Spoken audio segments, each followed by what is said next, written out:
কাবা শরীফের দরওয়াজা, এটাকে মুলতাজিম বলা হয়।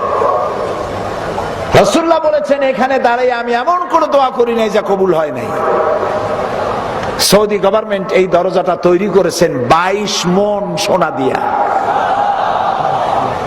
22 কেজি না, 22 মণ সোনা দিয়ে তৈরি করেছে। আল্লাহ আমাগো এত সোনা দিছে, আল্লাহর ঘরের দরজাটা সোনা দিয়ে বানাই দিয়ে। আমি প্রথম কাঠের দরজা দেখেছি এই বাংলাদেশ যখন স্বাধীন হয়। স্বাধীন বাংলাদেশের প্রথম হজ আল্লাহ আমাকে করাইছেন।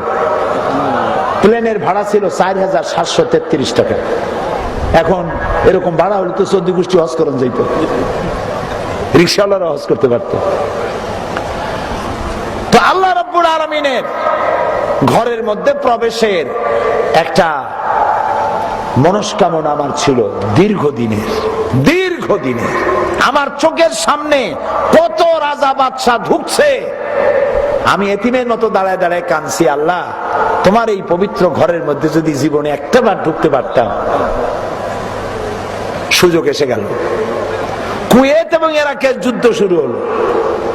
সেই যুদ্ধ মীমাংসার জন্য একটা মিটিং হলো সৌদি আরবে। বাদশাহ ফাহাদ সারা পৃথিবীর 400 স্কলারকে দাওয়াত দিলেন। বাংলাদেশ থেকে 6 জনকে দাওয়াত দিলেন। তার মধ্যে আমার মতো একজন অযোগ্য লোকও দাওয়াত পেয়ে বসলো। বুলে না কেমনে আল্লাহই জানে।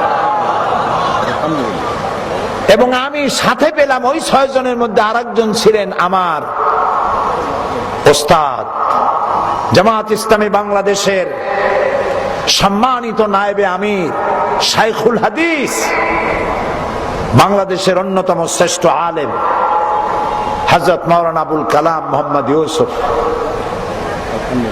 আমার পাশাপাশি সিটে প্লেনে বসা। আমি তারে বললাম, হুজুর আমার তো একটা দিলের বড় আশা ছিল কাবা ঘরে ঢোকার। এখন তো হজের মৌসুম না, ভিড় কম, একটু কয়ে টয়ে দেখবেন নাকি কর্তৃপক্ষকে যে যদি দরজা খুলে দেয়। কই যে এত মানুষ দেবে কিনা না দেবে। তা আমি ওইটুক বললাম শুধু।